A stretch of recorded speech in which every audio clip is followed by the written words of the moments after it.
Today, we embark on an intriguing journey to explore what the world looked like before the flood. Have you ever been curious about the daily lives of those who experienced the world before this monumental event reshaped human history? We will examine the climate, geography, culture, religion, technology, moral values, and spiritual beliefs of the people who lived on Earth before God decided to purify the planet with a great flood due to widespread sin. This video will uncover various facts and enigmas from both the Bible and additional historical and scientific findings. Make sure to watch until the end. The revelations might astonish you. Before we dive in, please take a moment to like this video, subscribe to our channel, click the notification bell to keep up with our latest videos, and share this with your friends to spread the knowledge about this captivating subject. Let's dive in. Our first insight into the pre-flood world reveals it was vastly different from today in numerous ways. Consider the longevity of its inhabitants. Did you realize that people back then enjoyed much longer lifespans compared to those after the flood? Indeed, according to biblical records, early patriarchs lived for several centuries. For instance, Adam, the first human, reached 930 years of age. His son Seth lived to 912 years. Methuselah, Noah's grandfather, aged 969 years, becoming the oldest recorded individual, and Noah himself lived for 950 years. But what accounts for the remarkably long lifespans before the flood? Various theories exist, yet one widely accepted explanation suggests that Earth's atmosphere was once shielded by a dense water vapor canopy. This layer not only protected the Earth from harsh solar radiation, but also maintained a uniformly mild and moist climate worldwide. It is believed that this vapor canopy collapsed during the flood, resulting in the deluge that engulfed the Earth. Post-flood, the climate shifted significantly, becoming cooler and drier, and increased exposure to solar radiation began to negatively impact human health, thereby shortening lifespans. Another distinct feature of the pre-flood era was the direct communication between God and humans. According to the Bible, figures such as Adam, Eve, Cain, Abel, Enoch, and Noah had personal interactions with God, who provided them with guidance, warnings, promises, and blessings, and also passed judgment and punishment for their sins. Moreover, the era was marked by an intriguing blend of the divine and the mortal, notably the union between the sons of God and the daughters of men, which led to the emergence of a giant race known as the Nephilim. The identities of these sons of God and daughters of men, as well as the true nature of the Nephilim, remain subjects of considerable debate and speculation among biblical scholars. One prevalent interpretation suggests that the sons of God were actually fallen angels who defied God and descended to earth to engage with human women, referred to as the daughters of men. This forbidden union gave rise to the Nephilim, hybrid entities with both human and angelic traits, known for their formidable strength, immense size, and malevolent nature. Their existence led to widespread violence and corruption, ultimately inciting God's wrath and precipitating his decision to cleanse the earth. To grasp why these angels rebelled, it's necessary to explore events even before the earth's creation. According to biblical accounts, before the earth was made, there existed only God, his Son Jesus, and the angels, a host of spiritual beings dedicated to worship and service. Among these angels was Lucifer, known as the morning star. Celebrated for his beauty, intellect, and might, Lucifer was an anointed cherub who protected God's throne and led the angelic hosts, enjoying privileged access to God's presence. Yet Lucifer was dissatisfied with his role and aspired to be equal to God. Overwhelmed by pride, envy, and ambition, he persuaded a third of the angels to rebel against God. His aim was to usurp God's throne and receive worship from all creation. However, God, in his sovereignty and omnipotence, did not permit this insurrection. He cast Lucifer and his followers out of heaven, relegating them to earth. Upon his fall, Lucifer was renamed Satan, meaning adversary, and the rebellious angels became demons, malevolent spirits under Satan's leadership. This event marked the onset of an ongoing spiritual battle between the kingdom of God and the kingdom of Satan. When God later created earth and placed humans, made in his image, upon it, Satan perceived an opportunity to retaliate against God by corrupting his creation. Viewing the earth as his realm and Adam and Eve as intruders, Satan employed the serpent, one of God's most cunning creatures, to beguile Eve. He deceived her into believing that eating from the forbidden tree would elevate her to godlike knowledge of good and evil. Succumbing to this deception, Eve ate the fruit and shared it with Adam, leading them to defy God's command. This act of disobedience severed their communion with God and stripped them of their innocence and dominion over earth, which was then ceded to Satan, now the prince of this world. Since that time, sin has infiltrated humanity, ushering in an era marked by death, suffering, illness, violence, injustice, oppression, and defiance against God. The saga of human history has evolved into a narrative of downfall and salvation, conflict and aspiration, condemnation and mercy. One of the earliest illustrations of this tale involved Cain and Abel, the sons of Adam and Eve. Although brothers, they displayed distinct attitudes towards God. Abel, a shepherd, dedicated the finest of his flock to God as a sacrifice. On the other hand, Cain, a farmer, offered the produce of his land, but his heart wasn't in it. God favored Abel's sacrifice, but rejected Cain's, which ignited Cain's wrath and jealousy. Unable to accept God's admonishment, Cain slew Abel in a field. God, who sees all and administers justice, witnessed Cain's act and confronted him. When asked about Abel's whereabouts, Cain retorted disdainfully and dishonestly, "I do not know. Am I my brother's guardian?" God then addressed Cain, saying, "What have you done? The voice of your brother's blood is calling to me from the soil. You are now cursed from the ground, which has opened its mouth to accept your brother's blood from your hands. As you work the soil, it will no longer give you its vitality. You will be a fugitive and a drifter on the earth." In despair, Cain told God, "My punishment is too great to endure. Today you have banished me from this land, and I will be concealed from your presence. I will wander the earth, and whoever finds me will slay me." But God responded, "Not so. Whoever kills Cain will face retribution sevenfold." Thus the Lord placed a mark on Cain to ensure that no one who came upon him would kill him. Cain then departed from the Lord's presence and settled in the land of Nod, which lies to the east of Eden. Despite his status as a murderer and an outcast, Cain went on to have a family. He likely married either one of his sisters or a niece, considering Adam and Eve had many children besides Cain and Abel. Cain fathered a son named Enoch and established the first city in human history, naming it after his son, showcasing his skills in construction and leadership.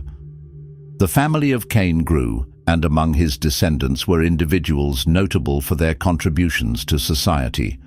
Jabal became known as the progenitor of those who dwell in tents and raise livestock. Jubal was recognized as the ancestor of all musicians, particularly those who play the harp and flute.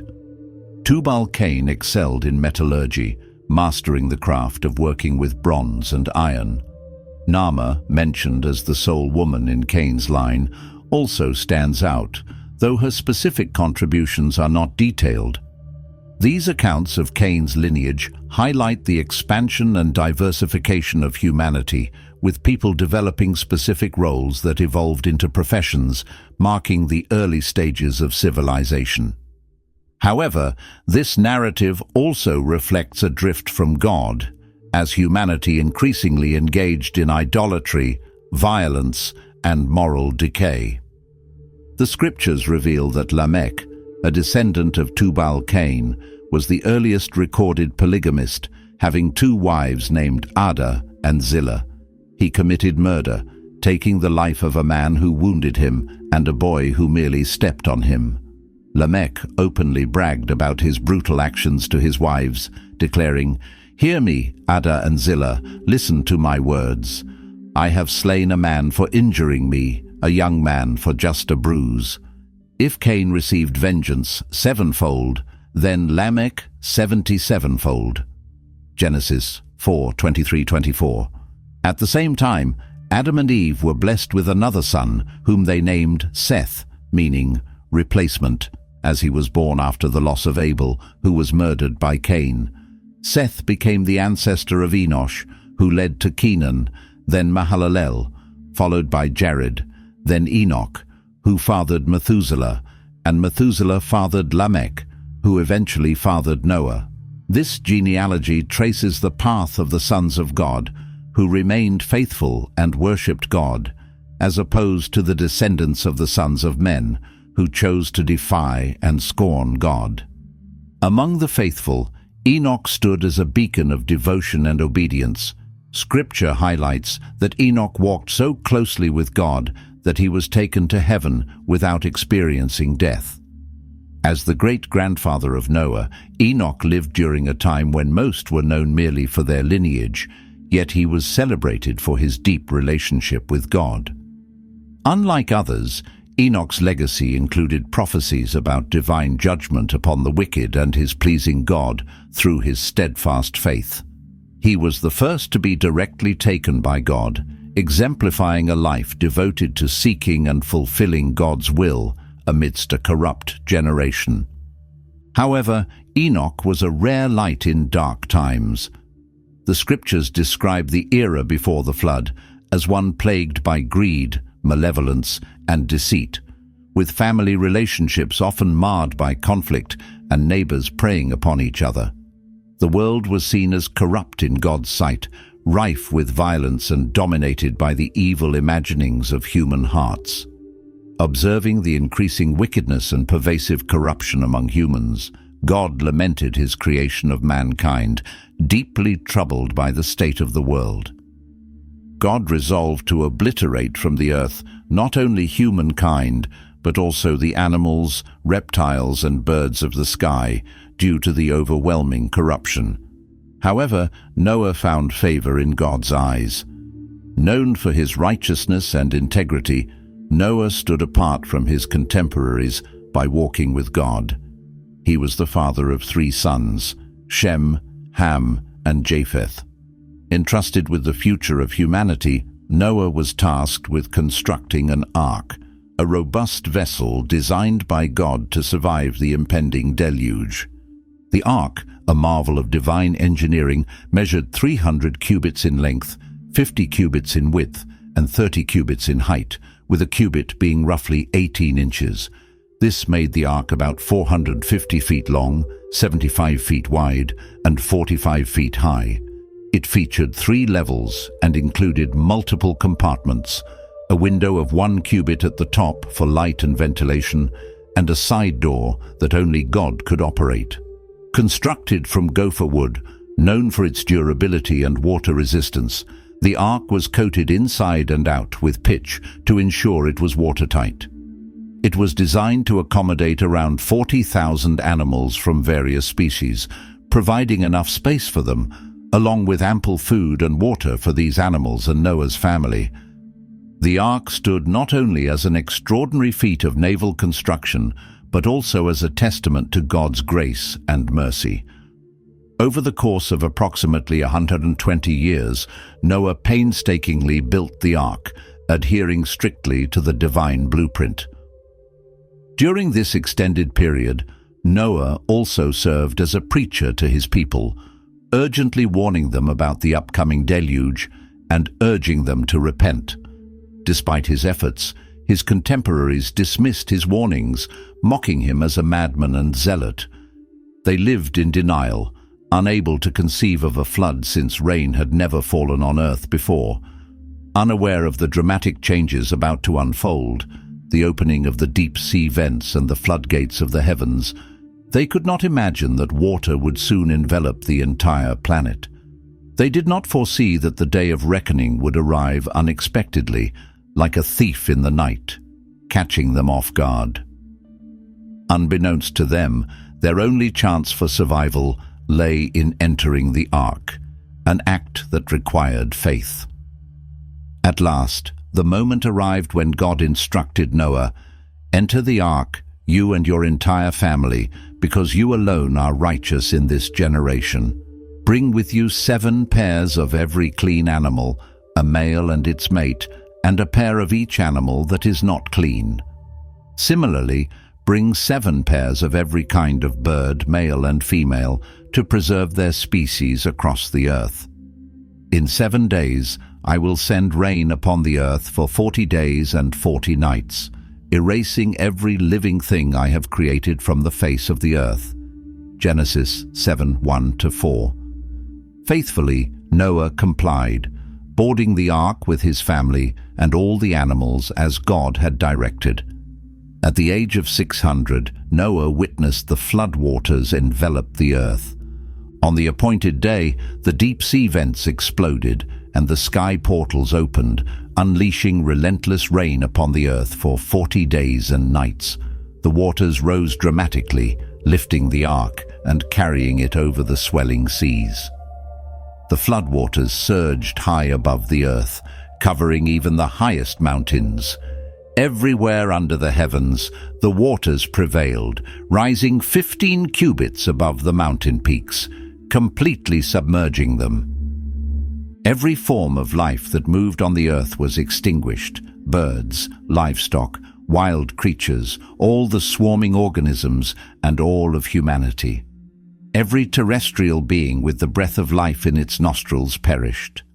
Thus, every living entity, from humans to animals, from crawling creatures to birds of the sky, was eradicated from the earth, utterly obliterated. Only Noah remained, along with those who were with him in the ark. Genesis 7:11-23. For 150 days, Noah and his companions aboard the ark were cut off from the rest of the world, floating above the submerged earth. However, God had not forgotten Noah. He sent a wind across the earth, and the waters gradually began to subside.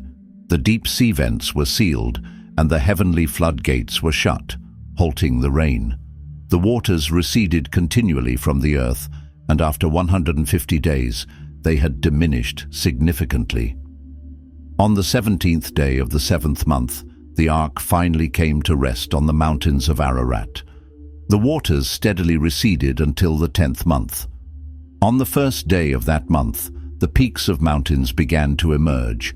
Genesis 8:1-5. After waiting an additional 40 days, Noah opened the window of the ark he had constructed and released a raven. The raven flew to and fro until the earth's surface had dried. Next, Noah sent out a dove to check if the waters had diminished from the ground. However, the dove could find nowhere to land because water still covered the earth's surface entirely. It returned to Noah in the ark, and he extended his hand to bring it safely inside. Noah waited another 7 days before releasing the dove once more. When it returned at evening, it carried a freshly plucked olive leaf in its beak, signaling to Noah that the waters had indeed receded from the earth. After waiting yet another 7 days, he sent the dove out again. This time, it did not return, indicating the land was sufficiently dry. Noah then removed the ark's covering and saw that the ground was dry. By the 601st year, on the first day of the first month, the waters had dried up from the earth.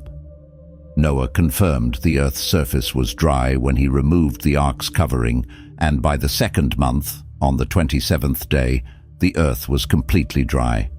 Then God instructed Noah, "Leave the ark, You and your wife, your sons and your sons' wives.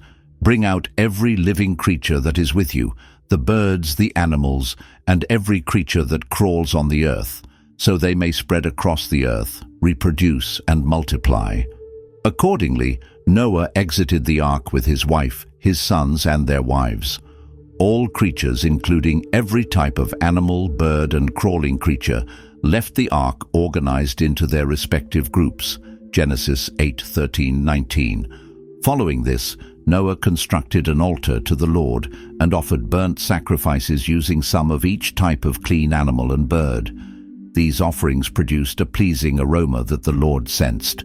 Moved by this gesture, the Lord resolved internally, "Never again will I curse the ground because of humans, despite the evil inclinations of a person's heart from youth.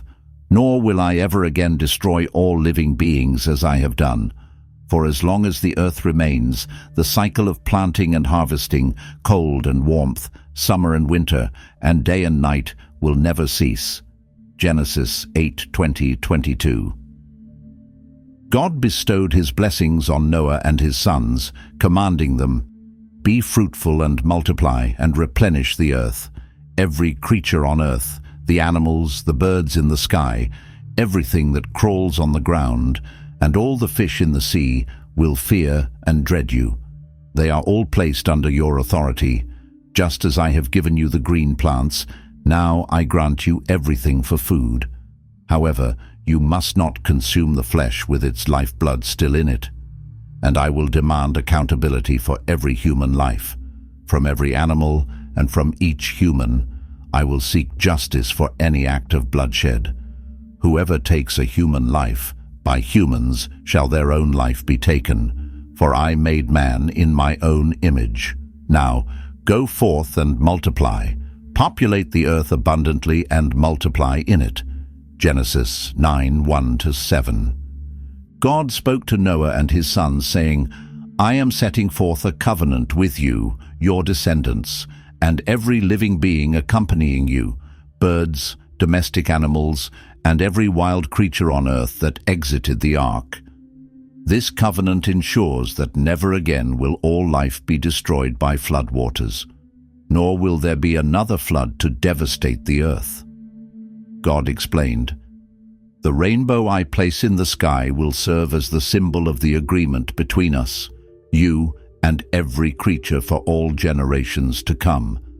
Whenever I cover the sky with clouds and the rainbow appears, I will recall this covenant that exists between us and every living entity, ensuring that the waters will not turn into a flood capable of eradicating all life. The presence of the rainbow in the clouds will remind me of this eternal agreement between myself and every form of life on earth." God reiterated to Noah, "The rainbow will be the sign of the pact I have forged with every living creature on the earth." Genesis 9:8-17. The rainbow stands as a symbol of God's enduring promise to Noah and all creation. It acts as a reminder of God's steadfastness and kindness, signaling that he hasn't forsaken humanity, but rather provides a fresh opportunity for renewal. It signifies God's assurance that he will never again use water to annihilate the world, but instead will sustain life on earth. The rainbow symbolizes hope in God's plan to rejuvenate everything, with the anticipation that he will one day renew all things. It highlights the grace of God's love for us, demonstrated through the sending of his Son, Jesus Christ, who represents the rainbow of our redemption. With this, the tale of the flood concludes, and the narrative of Noah and his descendants, who repopulated the earth and established nations, begins, a tale to be continued in another video. I invite you to share your thoughts on this video's topic in the comments section, always with respect for diverse viewpoints. I hope you found this video engaging. If you appreciate this content, please support our channel by subscribing to ensure you don't miss our upcoming videos. Share this video with your family and friends, hit like, and express your views in the comments. Your engagement helps this video reach a broader audience. Together, we can illuminate more minds and broaden our understanding. Thank you for joining us, and may God bless you.